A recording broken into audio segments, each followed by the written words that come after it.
नमस्ते एवरीवन, आप सभी का मेरे यूट्यूब चैनल पर स्वागत है। बीएससी फर्स्ट ईयर की ऑर्गेनिक केमिस्ट्री में हम पिछली क्लास में चार्ज ट्रांसफ़र कॉम्प्लेक्स के बारे में चर्चा कर रहे थे। चार्ज ट्रांसफ़र कॉम्प्लेक्स हमने कहा कि इसमें एक मॉलिक्यूल जो है डोनर एटम होता है, दूसरा मॉलिक्यूल एक्सेप्टर एटम होता है। जो डोनर एटम होता है उस पर चार्ज की डेंसिटी अधिक होती है और जो एक्सेप्टर एटम होता है वहाँ पर इलेक्ट्रॉन के चार्ज की डेंसिटी कम होती है। और यहाँ पर जब कोई भी रिंग से या कोई भी मॉलिक्यूल से जो है एक्सेप्टर अणु पर जो है इलेक्ट्रॉन विड्रॉविंग ग्रुप जुड़ जाते हैं और डोनर एटम पर इलेक्ट्रॉन रिलीजिंग ग्रुप जुड़ जाते हैं, तो उस कंडीशन में ये है जो चार्ज ट्रांसफ़र कॉम्प्लेक्स बनने की टेंडेंसी और भी अधिक हो जाती है। अब उसी क्रम में हम आगे जो यूनिट है आपकी, इसमें अगला टॉपिक है इंक्लूजन कंपाउंड्स, या इन्हें बोलते हैं अंतर्निहित या समावेशन यौगिक। पिछले एग्जाम के पेपर आप उठा के देखिए, उनमें अंतर्निहित या समावेशन यौगिकों से क्वेश्चन हर एग्ज़ाम में पूछा गया है, चाहे क्वेश्चन छोटा हो या बड़ा हो, और ऑलमोस्ट यहाँ से बड़ा क्वेश्चन नहीं पूछा गया है, कभी 2 नंबर में, कभी 3 नंबर में, कभी 5 नंबर में।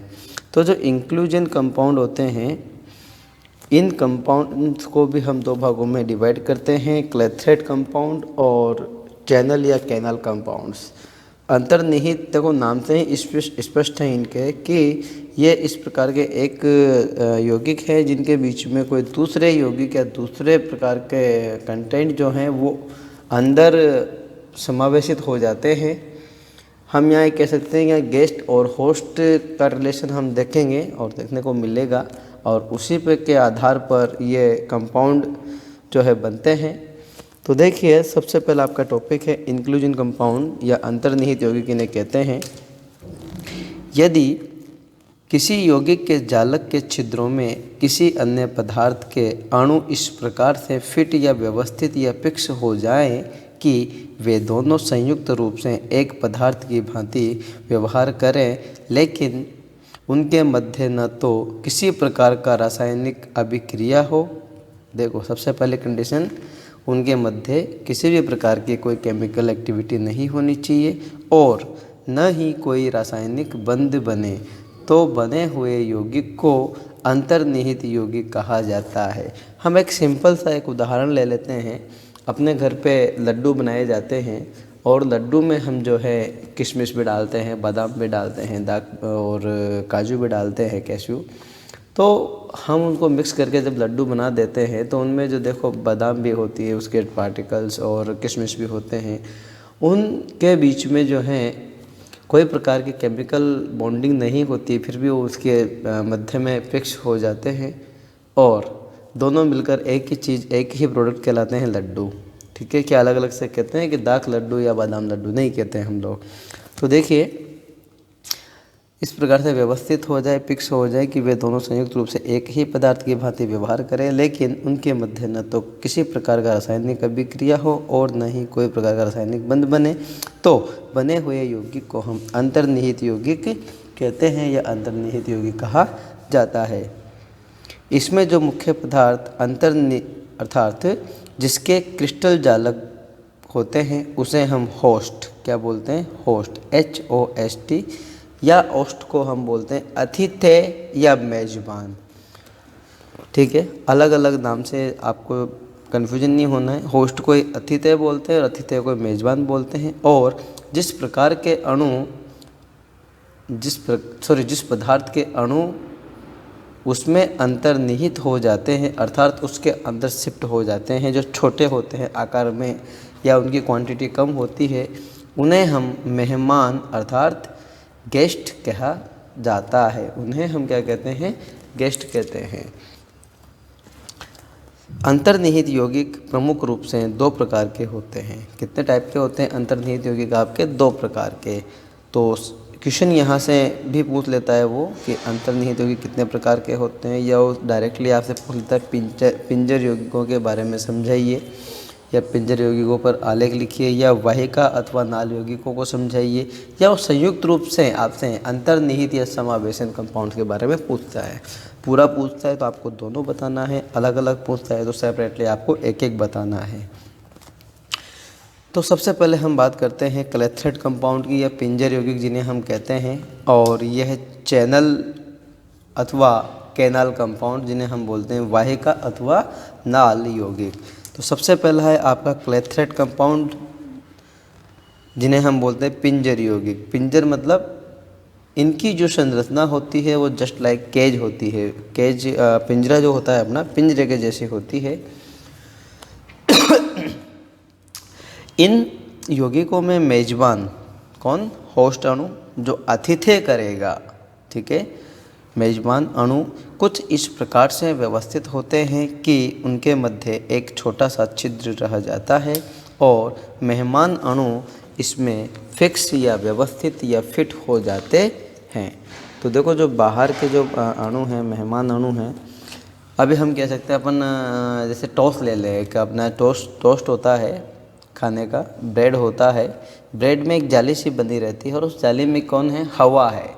हवा में कौन है, ऑक्सीजन है और दूसरी गैसें हो सकती है। तो उन जो पार्टिकल्स में जो छेद बने हुए हैं स्पंजी, उन छेद में हवा एक जो है गेस्ट के रूप में है और जो आपका टोस्ट है वो है आपका क्या कहलाएगा, वो मेजबान या होस्ट कहलाएगा। और उसमें जो ऑक्सीजन या और दूसरी जो कोई भी गैस उन पोर्स में पार्टिकल साइज में जो विद्यमान है वो आपकी क्या कहलाएगी, गेस्ट। तो आप इस प्रकार से समझ सकते हैं। और अपने टोस्ट की संरचना देखो पिंजरे के जैसी होती है, अंदर से एक जालीनुमा होती है और जालीनुमा संरचना में आपकी कोई गैस जो है अपनी अगर बाहर रखा है तो एनवायरनमेंट में तो ऑक्सीजन भी हो सकती है, उसमें CO2 भी होगी थोड़ी बहुत, तो सारी डिफरेंट टाइप की गैसेज उसमें है। तो जो गैसेस के मॉलिक्यूल या जो उसके एटम्स हैं या मॉलिक्यूल्स हैं वो उसमें है, तो वो क्या कहलाएंगे, आपके गेस्ट कहलाएंगे।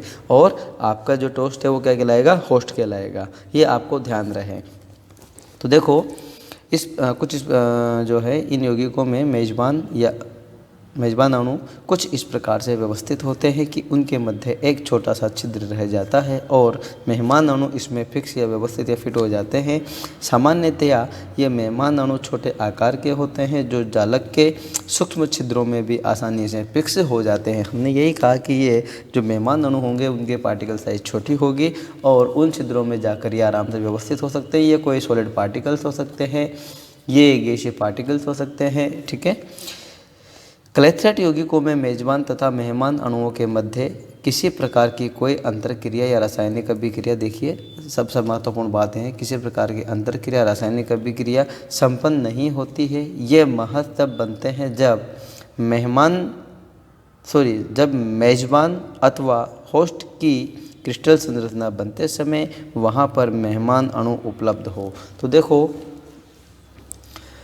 इनका निर्माण कब होता है कि जब इनका जो है होस्ट का फॉर्मेशन हो रहा होता है और उस समय वहाँ पर जो है गेस्ट मॉलिक्यूल्स या गेस्ट पार्टिकल्स का होना ज़रूरी है। एक उदाहरण जो मैंने आपको टोस्ट का दिया वो एक सिर्फ समझने के लिए मैंने आपको उदाहरण दिया है, उसको आप यहाँ पर अप्लाई मत कर देना। वो जस्ट आपको केवल एक आपकी साइकोलॉजी सेट हो जाएगी। इस प्रकार की एक संरचना होती है, इसमें इस तरह के पार्टिकल्स पोर साइज होंगे, उसमें पार्टिकल्स आ सकते हैं, पर कंडीशंस जो हैं वो अपने को एग्ज़ाम में यही अप्लाई करनी है। क्लेथरेट यौगिकों में मेजबान तथा मेहमान अणुओं के मध्य किसी प्रकार की कोई अंतरक्रिया रासायनिक अभिक्रिया संपन्न नहीं होती है। ये महज तब बनते हैं जब मेजबान अथवा होस्ट की क्रिस्टल संरचना बनते समय वहाँ पर मेहमान अणु उपलब्ध हो। यदि मेहमान अणु वहाँ उपलब्ध नहीं है तो फिर आपके क्लेथरेट कंपाउंड नहीं बनेंगे, ये ध्यान रहे। उदाहरण के तौर पे हम ले लेते हैं क्विनोल के संतृप्त जलीय विलयन में 10 से 40 वायुमंडलीय दाब पर यदि हम आर्गन, क्रिप्टन अथवा जीनोन को वहाँ पर उसमें मिक्सअप करें या हम उसमें उनको गैसों को आर्गन, क्रिप्टन और जीनोन को घोला जाए और फिर इस विलयन को ठंडा किया जाए तो क्रिस्टलीय क्विनोल क्लेथरेट अब क्या बन गया, ये पूरा एक क्रिस्टलीय क्विनोल क्लेथरेट यौगिक बनते हैं। क्विनोल अणु हाइड्रोजन बॉन्डिंग द्वारा परस्पर बंधकर पिंजरानुमा या केजनुमा संरचना बना लेते हैं जिससे उसके मध्य छिद्र रह जाते हैं और इन्हीं छिद्रों में उत्कृष्ट गैस के अणु फंस जाते हैं और क्लेथरेट यौगिक अथवा पिंजर यौगिकों का निर्माण होता है। तो देखिए इस प्रकार से जो है आपके पिंजर यौगिकों का निर्माण होता है। अब देखो हम बात करते हैं क्विनोल के जलीय विलयन की। तो देखिए ये है आपका क्विनोल, ये है आपका ऑर्थोक्विनोल। अगर ये एक दूसरे के ऑर्थो पोजीशन पर है, ये आपकी बेंजीन रिंग है। बेंजीन पर अगर आपका एक OH समूह होता है तो ये आपका क्या बन जाता है, फिनोल। अगर दूसरा है एक हाइड्रोक्सी समूह और आ जाता है तो वो कहलाएगा क्विनोल। अब क्विनोल अपनी स्थिति एक दूसरे के रेफरेंस में जो स्थिति है इनकी वो ऑर्थो है। अगर इसको हम यहाँ प्रिंसिपल जो है लोकेशन माने तो इससे ये ऑर्थो, ये मेटा, ये पेरा, ठीक है। अगर इसको हम प्रिंसिपल लोकेशन माने तो फिर इसकी रेफरेंस में ये ऑर्थो है, तो ये क्या कहलाएगी आपकी, ये कहलाएगी ऑर्थो क्विनोल। अगर ये OH यहाँ दूसरा OH यहाँ हो तो क्या कहलाएगी आपके मेटा क्विनोल। और ये आमने सामने है तो फिर पेरा क्विनोल के नाम से हम जानेंगे। तो देखो बेटा, यहाँ पर आपका जो है ऑर्थो क्विनोल का जो है सॉल्यूशन जलीय विलयन होता है और इसमें हम क्रिप्टॉन, जीनोन, ऑर्गन जैसी जो है इनर्ट गैसें घोलते हैं और घोलकर फिर इस घोल को ठंडा करते हैं, इस विलयन को ठंडा करते हैं। तो जो क्विनोल जो क्रिस्टलाइज होगी तो उस क्विनोल के अंदर आर्गन जैसी छोटी गैसें हैं वो इस पिंजरे नुमा संरचना में जो है फिक्स हो जाएगी और इसके अंदर ये बाइंड हो जाएगी। तो देखो आपके यहाँ से ये स्ट्रक्चर, इसमें ये OH, इसमें ये OH, फिर इस स्ट्रक्चर में ये OH और ये OH, और इस वाले स्ट्रक्चर में ये OH और ये OH। तो तीन ऑर्थोक्विनोल के जो मॉलिक्यूल हैं वो मिलकर अब यहाँ पर हाइड्रोजन बॉन्डिंग बनती है। देखो, हाइड्रोजन और ऑक्सीजन के बीच में जो है एक आकर्षण बल जो है दुर्बल आकर्षण बल होता है, या इनके बोलते हैं कि हायर इलेक्ट्रोनेगेटिव एटम के साथ में हाइड्रोजन एक इंटरेक्ट करता है और एक लो फोर्स टाइप का जो बॉन्ड बनता है उसे हम हाइड्रोजन बॉन्ड कहते हैं। हाइड्रोजन बॉन्ड और जो है वान डेर वाल फोर्सेस हैं, इसके बारे में हम अभी ऑर्गेनिक केमिस्ट्री पे भी चर्चा करेंगे। इस यूनिट में भी आपके हैं तो उनकी चर्चा मैं अगले वीडियो लेक्चर में करूँगा, क्योंकि आपके इस यूनिट में एक पार्ट है, एक टॉपिक है ये भी, hydrogen bonding and van der वाल बॉन्डिंग। तो आपको ये चीज़ वहाँ अच्छे समझ में आ जाएगी। हालांकि आप सब लोग जो है हाइड्रोजन बॉन्डिंग के बारे में जानते भी हैं। तो यहाँ पर ये है जो हाइड्रोजन बॉन्डिंग के द्वारा ये तीन मॉलिक्यूल आपस में जुड़ेंगे और जुड़ने के बाद में देखो एक पिंजरा नुमा संरचना बन रही है। ये इस तरीके से कैद हो गई, इसमें ये जेल बन गई इनके लिए, ठीक है, आर्गन मॉलिक्यूल के लिए। तो आर्गन यहाँ पर इसमें फिक्स हो गई, ये बाहर नहीं निकल सकती। तो ये डायग्राम है क्विनोल क्लेथरेट में मेहमान अणु के रूप में आर्गन। ये आपको उदाहरण और एग्जाम्पल जो है चित्र के माध्यम से एग्जाम में समझाना है अगर पूछा जाए आपसे। तो इसका उपयोग क्या है, देखिए आपसे पूछ लिया जाए क्लेथरेट कंपाउंड्स का उपयोग क्या है, तो इन क्लेथरेट यौगिकों की सहायता से नियोन गैस को आर्गन, क्रिप्टॉन, जीनोन से पृथक किया जा सकता है। कैसे किया जा सकता है, क्योंकि नियोन का जो है आकार छोटा होने के कारण यह गैस विस्तृत होकर निकल जाती है, क्योंकि जो इसकी जो पोर साइज़ है वो पोर साइज में केवल आपके आर्गन, क्रिप्टॉन, जीनोन ऐसी बड़ी गैसें रुक सकती है। बाकी नियोन का आकार जो है बहुत ही छोटा है और बहुत छोटा आकार होने के कारण आपके नियोन गैस इसमें रुक नहीं पाती है और वो निकल जाती है विस्तृत होकर। अब देखिए दूसरा टाइप का जो है आपका यौगिक हैं वो कहलाता है आपका चैनल या कैनाल कंपाउंड्स, जिन्हें हम बोलते हैं वाहिका या नाल यौगिक। क्लेथरेट कंपाउंड की हमने बात कर ली, क्लेथरेट के बाद में दूसरा टाइप है आपका वाहिका या नाल यौगिक, जिन्हें हम चैनल कंपाउंड या कैनाल कंपाउंड बोलते हैं। तो देखिए इसमें सीधी सी बात है, वाहिका या नाल, एक नाल के नुमा संरचना बनती है और नाल के अंदर कोई भी आपका जो है गेस्ट मॉलिक्यूल आएगा तो नाल आपके जो जिस कंपाउंड की बनेगी तो वो नाल होगी वो आपकी होस्ट कहलाएगी और उसमें आकर रहने वाला कोई भी जो है कंपाउंड है या पार्टिकल साइज जो भी है वो आपकी गेस्ट कहलाएगी। सेम वही कंडीशन है, सिर्फ और सिर्फ अंतर इतना है कि यहाँ पर वो नलिका रूपी संरचना बनेगी और आपके इसमें केज नुमा संरचना बन रही थी, किसके नुमा, पिंजरे नुमा, इसलिए उनको पिंजर यौगिक कहा है। और इसमें नाल रूपी संरचना बनेगी इसलिए इनको नाल यौगिक कहा जाता है। तो देखिए जब होस्ट या अथितेय यौगिक की संरचना वाहिका अथवा नलिका रूपी हो तो मेहमान यौगिक या अणु इसमें समावेशित होकर एक योगात्मक उत्पाद का निर्माण करते हैं जिसे वाहिका अथवा नाल यौगिक संकुल कहते हैं। क्या कहते हैं, वाहिका अथवा नाल यौगिक संकुल कहते हैं। यह यौगिक अपेक्षाकृत कम स्थायी होते हैं। ध्यान रहे कि जो क्लेथरेट कंपाउंड होते हैं उनकी तुलना में ये जो कंपाउंड होते हैं वो कम स्थायी होते हैं, जो गर्म करने पर टूट जाते हैं तथा होस्ट एवं गेस्ट यौगिक पृथक पृथक हो जाते हैं। ये ध्यान रहे, होस्ट कौन है या नलिका, गेस्ट कौन है, जो नलिका के अंदर रहने वाला कंपाउंड है वो आपका गेस्ट कहलाएगा, मेहमान कहलाएगा। ठीक है। उदाहरण के तौर पर हम बात करते हैं, यदि हम 5-7 कार्बन परमाणु युक्त एक सीधी श्रृंखला वाले नॉर्मल एल्केन, देखो एन एल्केन हम लिखते हैं ना, जैसे एन एल्केन लिखते हैं, तो एन का मतलब क्या है, एन से मतलब है बेटा ये नॉर्मल एल्केन। नॉर्मल एल्केन का मतलब बिल्कुल सीधी श्रृंखला युक्त, नॉन ब्रांच्ड एल्केन। ठीक है। तो जो है नॉर्मल एल्केन अल्कोहल, एल्डिहाइड आदि की उपस्थिति में यूरिया का क्रिस्टलीकरण करवाया जाए तो यूरिया के अणु परस्पर हाइड्रोजन बॉन्डिंग द्वारा जुड़कर इस प्रकार से क्रिस्टलीकृत होते हैं या होते जाते हैं कि उनके मध्य बनी वाहिका में जो है एन श्रृंखला वाला कार्बनिक यौगिक समावेशित हो जाता है और इस प्रकार नाल यौगिकों का निर्माण होता है। ये इसका बहुत ही अच्छा उदाहरण है। सिंपल सी बात है कि यदि आपका 5-7 कार्बन परमाणु युक्त कोई एक सीधी श्रृंखला युक्त नॉर्मल एल्केन जो है अल्कोहल, एल्डिहाइड आदि की उपस्थिति में यूरिया का यदि हम क्रिस्टलाइजेशन करवाएं तो यूरिया के अणु इस प्रकार से जो हैं व्यवस्थित होते हैं, जो हाइड्रोजन बॉन्ड बनाकर आपस में एक क्रिस्टलीकृत जो संरचना बनाते हैं वो नली के रूप में बनती है और उस नली के रूप में जो वाहिका बनती है उसमें जो है आपके एन श्रृंखला वाला कार्बनिक यौगिक समावेशित हो जाता है। वो आपकी नॉर्मल एल्केन हो सकती है। ठीक है। आपके और भी कोई भी जो सामान्य जो यौगिक हैं जो सीधी श्रृंखला युक्त हैं वो उसमें समावेशित हो सकते हैं। इस प्रकार से जो है नाल यौगिकों का निर्माण होता है। अब नाल यौगिकों का उपयोग क्या है, इस प्रक्रम या विधि द्वारा एल्केनों के एक मिश्रण से सीधी श्रृंखला वाले एवं शाखा युक्त श्रृंखला वाले यौगिकों को पृथक किया जा सकता है। मान लो आपको एक तो नॉर्मल एल्केन दे दिया जाए और कोई ब्रांच एल्केन दे दिया जाए, उन दोनों का मिक्सचर कर दिया जाए। अब उनमें से कहा जाए कि दोनों को डिफरेंट डिफरेंट करना है, तो कैसे करेंगे हम उनको जो है इन नाल कंपाउंड्स के मदद से हम उन्हें अलग कर सकते हैं। जिस प्रकार से अपन जैसे देखते हैं कि अपन चाय बनाते हैं, चाय में शक्कर भी डाल दी हमने तो शक्कर उसमें विलयशील हो जाती है और चाय भी डालते हैं हम तो चाय के पार्टिकल्स मोटे होते हैं।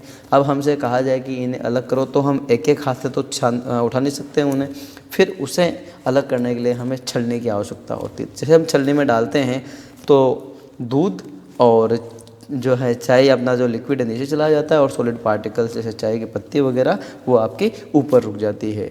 तो उसी तरह का कार्य ये करता है कि जो ब्रांच्ड एल्केन है वो बाहर रह जाएगी और जो नॉर्मल एल्केन है वो नलिका कंपाउंड या वाहिका कंपाउंड्स के अंदर समावेशित हो जाएगी। इस प्रकार हम जो है इनको अलग अलग कर सकते हैं। अब अगला टॉपिक है आपका और लास्ट टॉपिक है इस यूनिट का, रासायनिक बंध में इलेक्ट्रॉनों का संचरण। केमिकल बॉन्ड में इलेक्ट्रॉनों का जो है संचरण किस प्रकार से होता है, अर्थात उनका मोमेंट किस प्रकार से होता है। तो देखिए moment of electrons in chemical bond हमने देखा है कि जैसे अपने इंडक्टिव प्रभाव भी पढ़े हैं हमने, इंडक्टिव इफेक्ट में प्लस आई माइनस आई, इलेक्ट्रोमेरिक इफेक्ट में भी हमने पढ़ा है प्लस ई माइनस ई। और हमने कहा कि इंडक्टिव इफेक्ट में जैसा ग्रुप होगा उस हिसाब से वो प्रभाव वहाँ पर शो होगा। अगर मान लो प्लस आई इफेक्ट है तो जो इलेक्ट्रॉन है वो आगे की साइड में मूव होंगे, अगर माइनस आई प्रभाव लग रहा है तो इलेक्ट्रॉन विड्रॉइंग ग्रुप की तरफ इलेक्ट्रॉन मूव होंगे। हमने वहाँ डिस्कस किया है, लेकिन उसे हम थोड़ा सा यहाँ पर अलग से स्टडी कर लेते हैं। जब 2 अथवा 2 से अधिक परमाणु परस्पर संयोग कर एक अणु बनाते हैं तो जिस शक्ति के द्वारा अणु में उपस्थित परमाणु परस्पर जुड़े अथवा बंधे रहते हैं रासायनिक बंध कहलाता है। हमने क्या कहा, केमिकल बॉन्ड क्या है, व्हाट इज़ केमिकल बॉन्ड आपसे पूछ लिया जाए रासायनिक बंध क्या है, तो आपका आंसर होगा जब 2 अथवा 2 से अधिक परमाणु परस्पर संयोग कर एक अणु बनाते हैं और वो जिस शक्ति के द्वारा उस अणु में उपस्थित या बंधे रहते हैं, जुड़े रहते हैं, तो वो जो बंध है या जो शक्ति है वो आपकी रासायनिक बंध कहलाती है। जैसे हम बात करें ए बॉन्ड बी के बीच में। तो ये जो यहाँ पर ये जिस शक्ति के द्वारा ए और बी बना हुआ है ये क्या कहलाएगा, केमिकल बॉन्ड कहलाएगा। रासायनिक बंध के इलेक्ट्रॉन का संचरण अथवा स्थानांतरण दो प्रकार से होता है। किस प्रकार से होता है, दो प्रकार से होता है ना।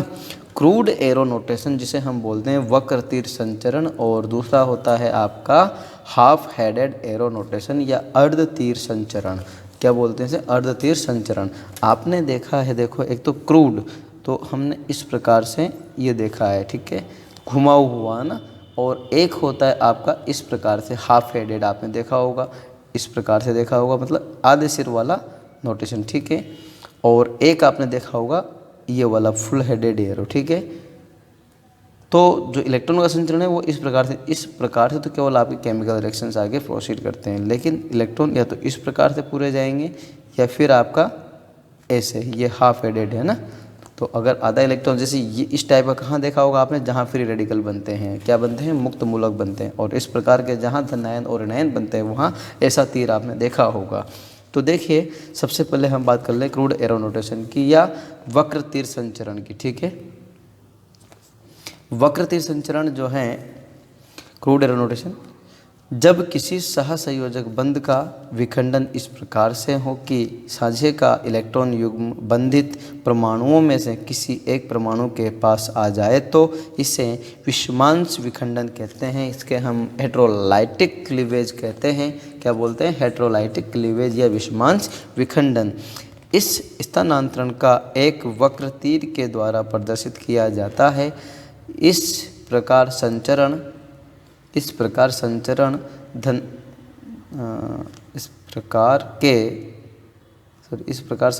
से, एक मिनट लैंग्वेज से डिस्टर्ब हो रहा है बेटा। इस प्रकार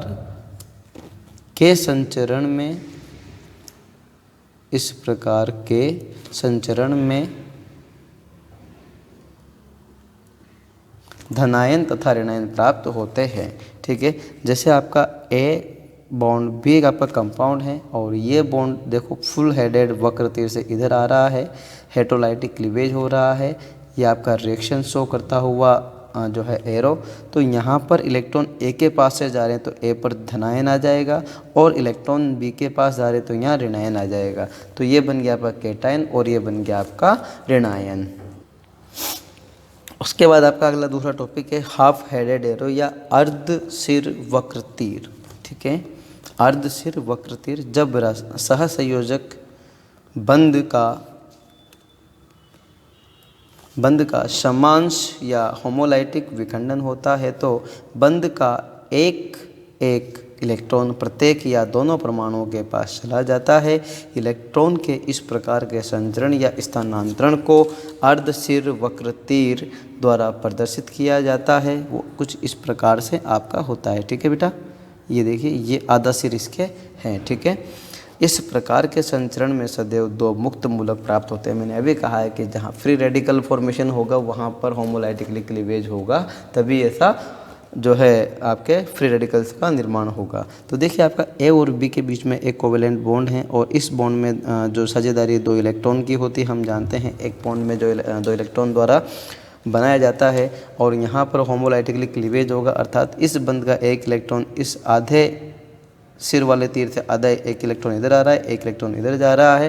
तो इसके पास भी ये ए रेडिकल बन गया, बी रेडिकल बन गया, और यहाँ पर ओवरऑल दो फ्री रेडिकल आपके फॉर्म होते हैं। तो बेटा ये था आपके यूनिट टेस्ट के जो है कंप्लीट मैटर विद सिलेबस के पॉइंट टू पॉइंट डिटेल के साथ में। इसमें केवल आपका हाइड्रोजन बॉन्डिंग और वंडरवाल बॉन्डिंग जो है छोटा सा एक टॉपिक छूटा हुआ है, उसे मैं पूरा करा दूंगा, या तो इसी में साथ में पूरा कर दूंगा, या ऑर्गेनिक केमिस्ट्री में भी आपका वो पार्ट आना है। सॉरी इनऑर्गेनिक केमिस्ट्री में, माफ़ कीजिएगा, इनऑर्गेनिक केमिस्ट्री में भी आपका जो है ये पार्ट आना है, तो या तो वहाँ करवा देंगे उससे, या फिर यहाँ मैं आपको उसको अलग से करवा दूंगा। तो आज आपकी एक यूनिट जो पहले यूनिट इसके ऑर्गेनिक केमिस्ट्री के वो कंप्लीट होती है। आप सब यहाँ तक के जितने भी नोट्स हैं उनको अपने नोटबुक में कंप्लीट नोट डाउन कर लीजिएगा और उसको अच्छे से तैयार कर लीजिएगा। कोई भी समस्या आती है पूरे यूनिट में तो आप मुझसे आके संपर्क कर लें, कॉलेज में मिल लें, यहाँ पर आपकी प्रॉब्लम के लिए जो भी डिस्कशन है वो यहाँ आके आप करें, ठीक है। आज के लिए इतना ही। Thanks all of you.